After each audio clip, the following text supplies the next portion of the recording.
Hello everyone, long time no see. Now the first thing you need to ask yourself is, can you trust the political opinion of a man with a Ghostbusters poster on his wall? The answer, of course, is yes, because busting makes you feel good. It's the eve of the 18th of September, and that means in my country, Scotland, we're about to have a referendum asking the question, should we be an independent country, breaking away from the United Kingdom, or should we stay part of the United Kingdom?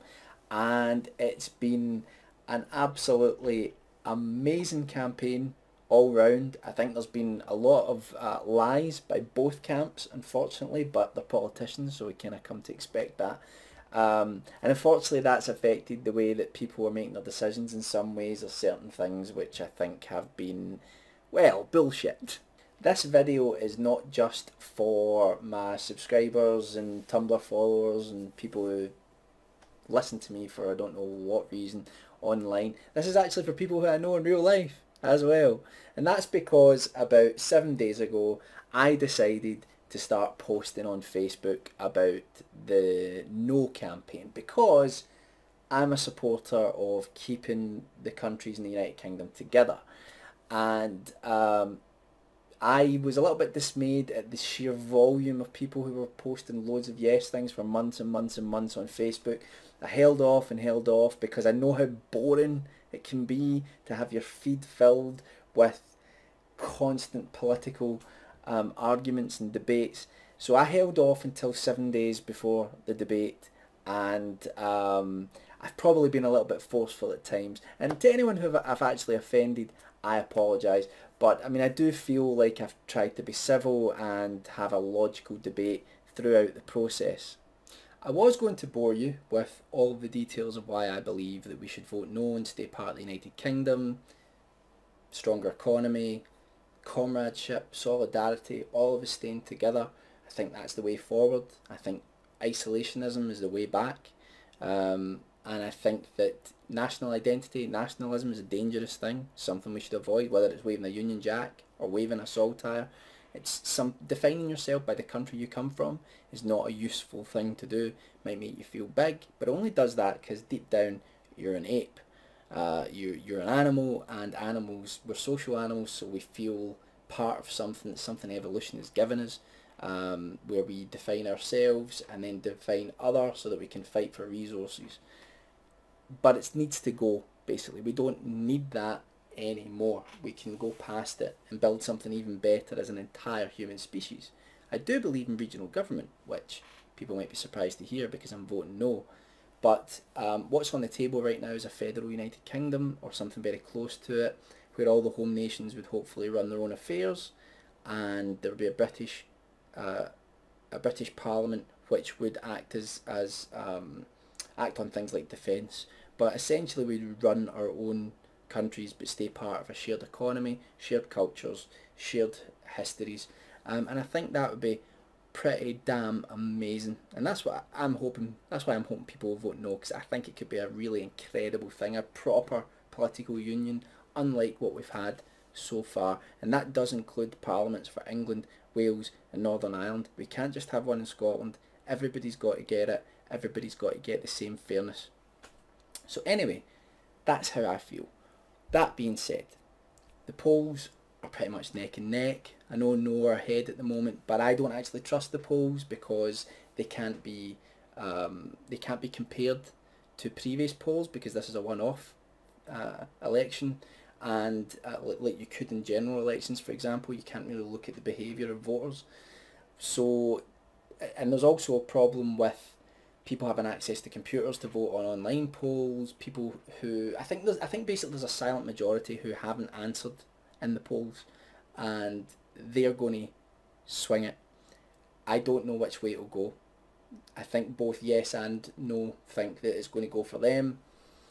The polls are like there's just a few percent between yes and no. I think one of them is going to win by a much bigger margin than that. I don't know who. I hope it's no.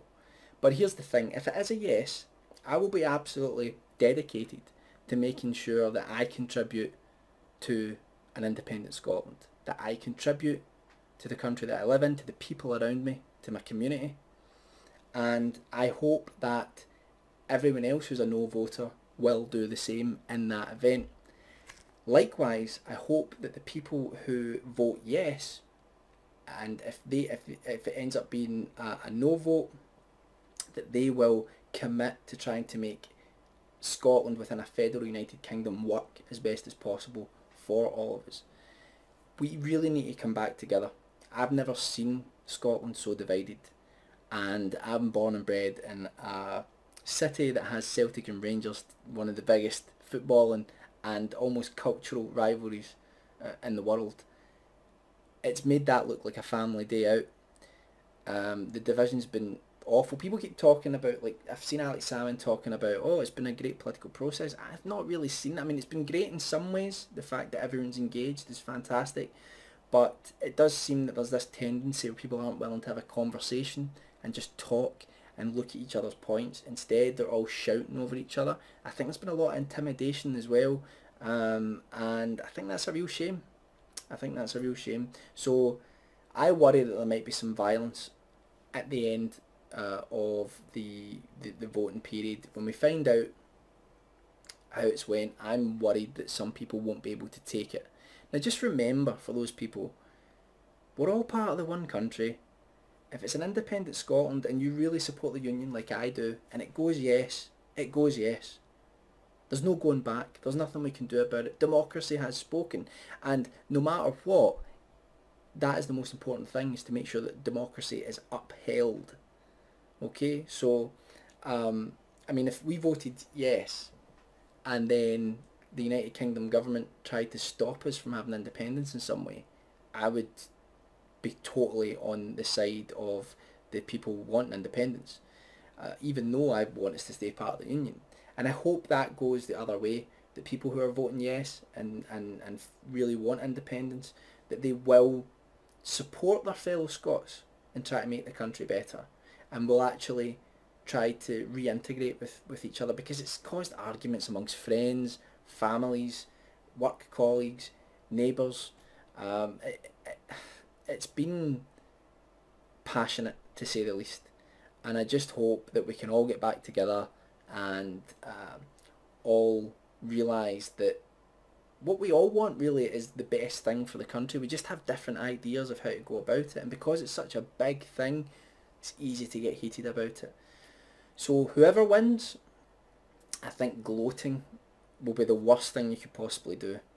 I think you have to open your arms and say, okay, democracy has spoken, let's now build a better Scotland together. And if you lose with class. Don't start violence, don't start shouting people down. We just lost the debate. If it's the no that loses, and if the yes loses, it's just them who lost the debate. And that's the way to look at it. So, that's all I wanted to say. Sorry I've rabbled on a little bit. But you did get to see my Ghostbusters and Creepshow poster, which drives my fiancée mad. Not really, she's actually quite cool about it. Anyway, so, here's to the 18th. Here's to democracy. And let's hope that no matter what happens, we'll all get back together and make either Scotland or the United Kingdom a much better place for all of us. That's all I wanted to say.